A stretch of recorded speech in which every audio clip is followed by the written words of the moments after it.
Hey, what's up guys? Hope everybody's doing well and having a great day. Welcome back to another live stream. Today, yes, the news of the hour, the severe geomagnetic storm that we're experiencing right now as I do this video, started off with what is known as a impulse event. Unbelievable.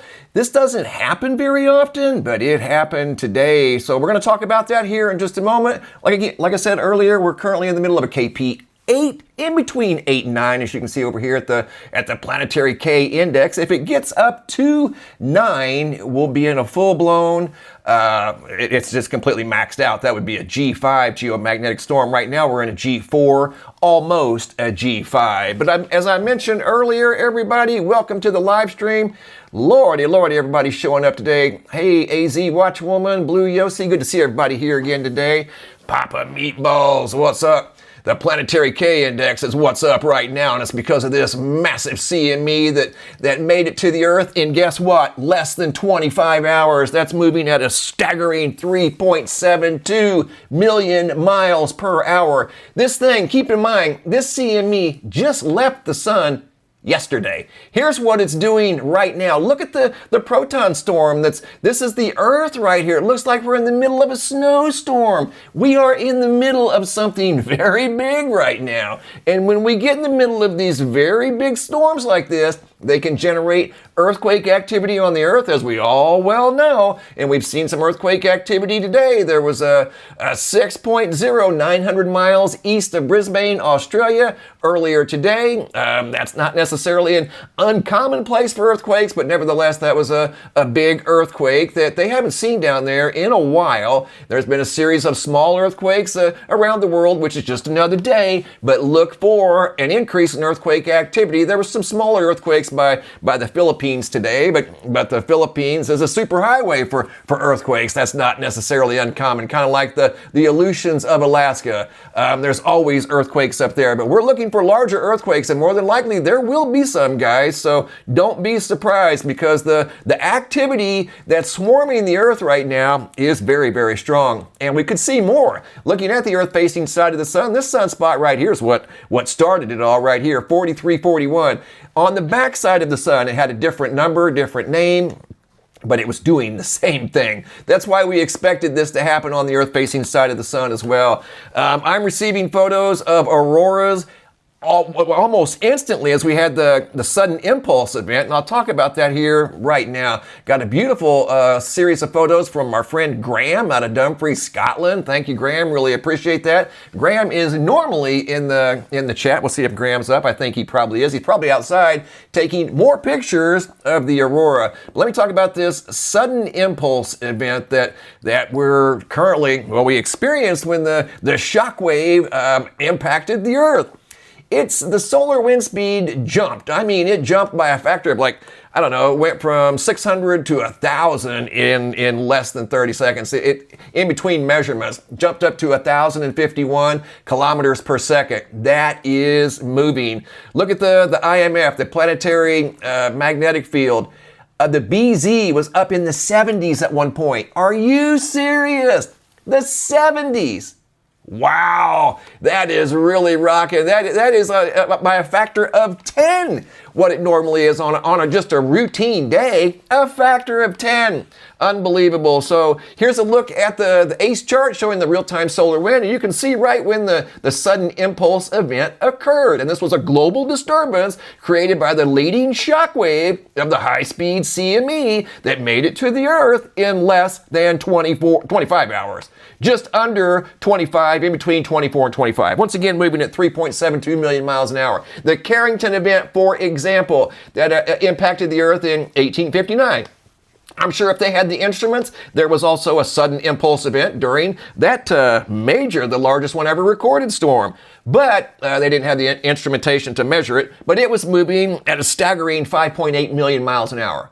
So this one wasn't necessarily close to the Carrington. We don't want to see the Carrington because a Carrington event would probably wreak havoc on satellite systems and the power grid and all kinds of different things. But you can see here the BZ soared, the density soared, and the speed soared. All going way up off the charts. That's how we knew there was a sudden impulse. And it was because of that guy right there that was moving at an incredibly high rate of speed. And we're still seeing, if you look at the ionosphere D region, check it out. The northern and southern hemispheres are literally, according to this graph here, glowing red, at least on the graph. That means there is maximum absorption going on right now in the ionosphere D region. That would be the polar regions, the southern and northern poles of the Earth. That's how this energy is managed. It impacts the Earth at the equator. It's funneled to the north and it's funneled to the south. When there's abundance of this energy, the frequency lights up in the form of auroras. We see auroras when the magnetic shields are compressed like they were today during the SI, the sudden impulse right there. Look at the distortion of the magnetic shields. It didn't know what hit it. Looked like it took a right hook from Mike Tyson. Are you serious right now? Look at what's going on with the magnetic shield. Here we go, video sent in by... Well, here's a look at the high-speed CME. This thing was a classic over here at the GOES 19. See it? Big old full halo. Check it out again. There it goes right there. That's what's interacting with the Earth in the form of a proton storm, the sudden impulse event, which is rare. That doesn't happen very often. And there's the CME right there. A big old gusher. I mean, that was a high-speed gusher. All that energy you just saw come off the sun is right here now in the form of that and that. There it is. We just followed it from the sun to the Earth. This is I don't know what's going on over here on the LASCO C3. Look at that. That is wild. That's in a league all its own. Are you serious? Let's go up to the proton storm. There you go. Looks like it's snowing, and then that occurred, and then this occurred. What's going on here? Man, I'm telling you, there is a disturbance underway. For real. Everything's going to be okay. Everything's going to be fine, but this is what happens when these big, strong storms interact with the Earth. You can see all kinds of anomalies. There could be glitches in the power grids here and there. There's already radio disturbances in the upper latitudes. We could see auroras down here in Arizona. What? Yeah, Arizona. Here's why. The energy, once again, from the massive X1, I mean, we've seen bigger, but this thing was square at the Earth. And you can see the proton storm from the LASCO C2, LASCO C3. You got Mercury, Venus, and Mars in the field of view. That's kind of rare. You don't see that very often. Here's the ionosphere D regions. Here's a look at the magnetic shields. Like I said, it looked like they took a right hook from Mike Tyson back in his prime. Just shazam when that thing hit. Right here it comes. Boy, it came in fast. And I mean, it came in hot. Wow, right there. Look at the reverberation going through the magnetic shields. And they're already kind of struggling anyway, right? We don't need anything too big coming around here delivering Mike Tyson right hooks. Absolutely not. We'll probably see an increase in volcanic activity around the Earth. Mount Kilauea is over here percolating, has been for the last 3 or 4 days. About time to see some 300-foot lava fountains coming out of the top of Mount Kilauea. Don't be surprised if we do see them here in the next 3 or 4 days. Here's a long duration. We had 2 long durations. This is the CME that's interacting with the Earth right now. This is a CME that's more than likely Earth-directed, but not near as strong. Doesn't have the horsepower. In fact, a CME typically takes 2 to 3 days to reach the Earth. This one here arrived here in just about a day. I mean, it showed up in dramatic fashion. The Ovation Prime is going to be lit up like a Christmas tree tonight. Once again, the auroras could dip down into Arizona, Alabama, Arkansas, Texas, northern Louisiana, Mississippi. Guys, if it's not cloudy in Northern California, Nevada, if it's not cloudy, step outside tonight after dark, take your camera, look to the north because you might be able to see some spectacular auroras, pretty good ones. I'm talking really good ones. I'm going to show you guys some photos that I've received from the United Kingdom and Scotland. Scotland, my friend Graham over in Scotland. Hey, what's up, Memory Trigger? Mother Earth is amazing. You're right. He said they had a 1% chance, according to his app, of seeing auroras tonight. It's already 10:30 over in Scotland. The 1% was smashed. He said the auroras showed up and they showed out. And here's the photos that Graham sent to me from Scotland. They've been outside watching the auroras tonight. Absolutely. There's the magnetic shield. And here's Scotland. My friend Graham Dumfries, Scotland. This is what they saw just a couple hours ago. These are fresh photos from Scotland. Yes, indeed. Look at the greens and reds. Even through the clouds, there's cloud cover there. Not a whole lot. You can see stars, but nevertheless, there is a little bit of cloud cover there going on. Didn't matter. The auroras took over. The auroras stole the show. And again, he said his app showed a 1% chance of auroras. He stepped outside just to see if, maybe there were some. He couldn't believe it. He couldn't believe it. Look at that. So this is what people can expect over here. Obviously in Canada, you guys always have a front row seat. Going from Scotland down to the UK, yes, Aaron and Tash, United Kingdom, they too got in on the action. Reds and greens in the sky above Scotland, United Kingdom. This is down a little farther south. So these things are pushing the boundaries tonight, on the brink of something big. When these big storms interact with the earth, they can trigger earthquakes and they stir up the volcanoes around the world, as we've seen in the past, and more than likely it will happen again. I'm still shocked at these numbers right here. The 1,051 in the SI, the sudden impulse. We've seen solar wind speed. That's the solar wind speed. We've seen that before. I mean, 1,000, 1,100 isn't super uncommon. This here, however, is the interplanetary magnetic field. When that baby gets squeezed to 71.84, holy mackerel, that's a whole new level. Are you serious? Yes, that happened. Here's a look at this is a solar storm. To be honest, this was the last time something like this happened, in 2003. Not to this, 2003 was just a little bit stronger. As you can see, the proton storm interacting with the Earth. But as far as the numbers go, the strength and speed of this CME, the last time something like that happened was back in 2003. Yes, it produced a sudden impulse event, and there's what the sun looked like. And there's what the protons looked like that interacted with the Earth. Yes. Created auroras way down into the lower latitudes. Look at that. Doesn't that look familiar? We just saw that, right? Didn't we? Right there. We sure did. Same type of CME came right at the Earth. And I mean, it was primed and ready to party. And it's throwing a party right now. A global party. And everybody's invited. Absolutely, you're invited. Everybody's invited. Don't be surprised if this red bar kicks it up a notch. It's about to get real spicy up to a 9. I believe it. I think it has all the potential in the world to go to a 9. Absolutely.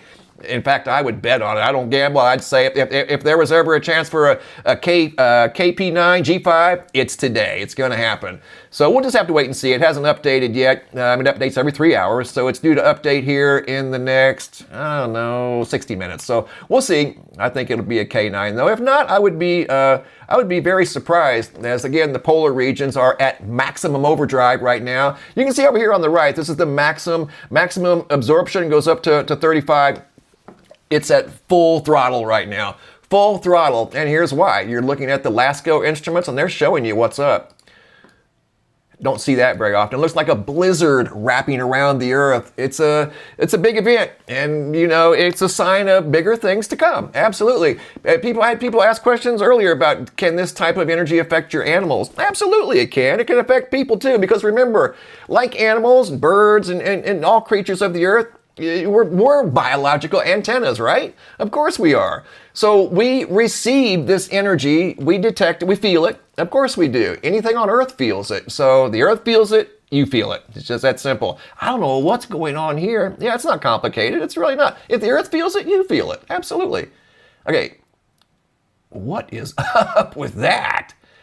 And then there's some sort of I don't know if that's the coronagraph that probably felt the shockwave right there. That looks like a ghost coronagraph. See that circle right there? That's never there. And you can kind of see it extend up to there, like that's the rocker arm, and that's the coronagraph arm. I think it shook the coronagraph. I really do. Kind of looks like it may have. So that just tells you right there, there's an example of a glitch that's normally not there, and I bet you that sudden impulse created that right there. I'm almost sure of it, because that's never there. Nah, you just don't see that. No, and here comes the blizzard of protons swarming the Earth. Incredible. So once again, another big CME. And this party's not over. It's just getting started. Here's 4341 that started the party. It's got this whole way to go. And even when it gets over here, it's still magnetically attached to the Earth until it goes completely out of view. And there's another one coming around right there. Look at that. It's about to be party time when it comes to sunspots and active regions. Oh boy, solar activity just kicked it up a serious notch. So look for earthquake activity to also increase, volcanic activity, as we mentioned earlier, to also increase, and possibly more CMEs, because that CME is hot. It's got delta magnetics, and it can and will produce X-class solar flares, just like it did right there. Let's update the K index. Let's see if it's updated. It should update any minute. I think it's going to max out at a 9. I really do. I think it's going to max out at a 9. And once again, guys, remember, if you're in northern Louisiana, obviously all of Arkansas, anywhere you see this red line right here, Arizona, yes, Arizona, northern Cali, over into parts of Virginia. You guys in Virginia should see auroras pretty easy, assuming there's no cloud cover, because I heard there's a snowstorm, or at least I follow the weather. I don't really report on it too much, but you guys could see in parts of southern Missouri 1 inch of snow in the next week. Parts of southern Virginia, which I assume it may be cloudy tonight, I don't know, but throughout the next week, you can see maybe 4 inches of snow over there, maybe 1 inch of snow in Nashville. I don't know how often y'all get snow in Nashville, but you may have 1 inch of snow coming over the next week, according to our friends over here at ventasky.com. 1 inch of snow in southeastern Kansas, not necessarily a big deal for Kansas. They get snow. So anyway, a little small snowstorm moving through the east central plains. But here's a look at the Ovation Prime. It's going to look like this tonight, supercharged, pushing the beautiful lights all the way down to northern Arizona, northern Tennessee, or actually all of Tennessee, northern Texas, Oklahoma, Canada. You got the best seat in the house. Once again, our friend over in Scotland, Graham, sent in a bunch of really cool photos of the auroras that again, they weren't even supposed to see, a 1% chance out of 100. And he got a ton of photos, and he's probably getting a ton more. Way to go, Graham. Appreciate that. So look for auroras tonight in your local area, assuming it is not cloudy. And we can thank this big guy right here that sent the energy right towards the Earth. Now, just chill out there, buddy. We don't want you rocking and rolling with the satellites too much and the power grid. We like our power, and we like our internet communications and things like that. So just slow your roll a little bit. Don't get too hot-headed. But we've got more activity to come as that sunspot and active region is, again, primed and ready for action. Got delta magnetics. Delta magnetics can and will produce X-class solar flares. Coming over here to the homepage of the website, today's feature photo, sent in by Graham out of Scotland, Dumfries, Scotland, of tonight's action over in Scotland. This just happened less than 2 hours ago. Skies were beautiful, green and red over in Scotland. And tonight, check this out, guys, tonight, if you guys, regardless of where you're at, you may see auroras in northern Florida tonight. If it's not cloudy, send your pictures in. Send them in to reports at MrMBB333.com. If you have any videos of the auroras you'd like to send in and they won't attach to the email for whatever reason, sometimes they don't. It's just the way it is. Come over here to the homepage of the website, MrMBB333.com. Look for this tab that says Have a Large Video. You can drag and drop. In fact, we'll click on it right now. Drag and drop your videos in here, but just somewhere on the video, include your first name, date, and location. And I'll take it from there. I look forward to seeing your guys' photos, because tonight could be very interesting. You guys could see some auroras tonight. Widespread. There was a global disturbance today, a sudden impulse event. Generated by a very powerful high-speed CME that arrived from the sun to the earth in less than 25 hours, just under 25 hours. Guys, that's a staggering 3.7 million miles per hour. It's here, which also means, here's the thing, when those CMEs are moving that fast, they typically go past the Earth very fast. So we'll see how long the density hangs around and see how big the auroras get. But a lot of times, these fast-moving CMEs do indeed do just that. The storm is strong. It can create an impulse event, but it can also disappear very, very quickly. So there's a very good chance we could see auroras deep in the United States tonight. But again, it depends on how fast or how big this system stays intact. You know, it's a large full halo CME, but again, you know, it's moving very fast. So we'll see. We should see auroras tonight all throughout the U.S., but again, that all depends on how dense this baby is and how fast it's moving past the Earth. What's up, guys? Make sure you hit that like button. I appreciate everybody spending part of your Monday with me over here talking about the sun. I've got a video ready for tomorrow of some really cool stuff that you guys will like. Something happened last night throughout the central U.S. People saw something unusual that they shouldn't have seen. I don't know what it was, but not anything nefarious, but something very, very interesting indeed. What's up, Mr. Graham? The sudden impact event. Yes, you saw that, Mr. Graham. It was caused by a collection of the coronal hole and the high-speed CME, more than high-speed CME, because of its incredible speed. It made it from the sun to the Earth in less than 25 hours. And it made a very square impact. I mean, right on the money. It was a bullseye. Traveled 93 million miles and hit the equator of the Earth, sending energy all the way up into the polar regions. As you can see over here at the D region, absorption right here, the polar regions are just flooded with protons right now, and understandably so. We see what's happening over here with the SOHO instrument. It too was flooded today with looked like a snowstorm. Those are protons from the big high-speed CME that created the sudden impact event. But yes, the coronal hole, it's still in play. In fact, we can look at the coronal hole. Where is that? Let's come over here to the homepage of the website. Coronal hole still facing the Earth. Man, this thing is huge. This thing is titanic. Look at that thing. That's over 300,000 miles long, spanning from deep in the southeastern hemisphere of the sun all the way up to the northwestern limb of the sun. Are you serious right now? Yeah, that energy's here too. So, in conjunction with the high-speed CME, we're dealing with a high-speed stream of solar wind. Yeah, on the brink of something big is appropriate, guys. All right, send your photos in, because I know a lot of you folks are going to see auroras tonight, so send your photos to reports@MrMBB333.com. Thanks for spending part of your Monday with me, guys. Thanks for watching. Have a super day, and be safe out there.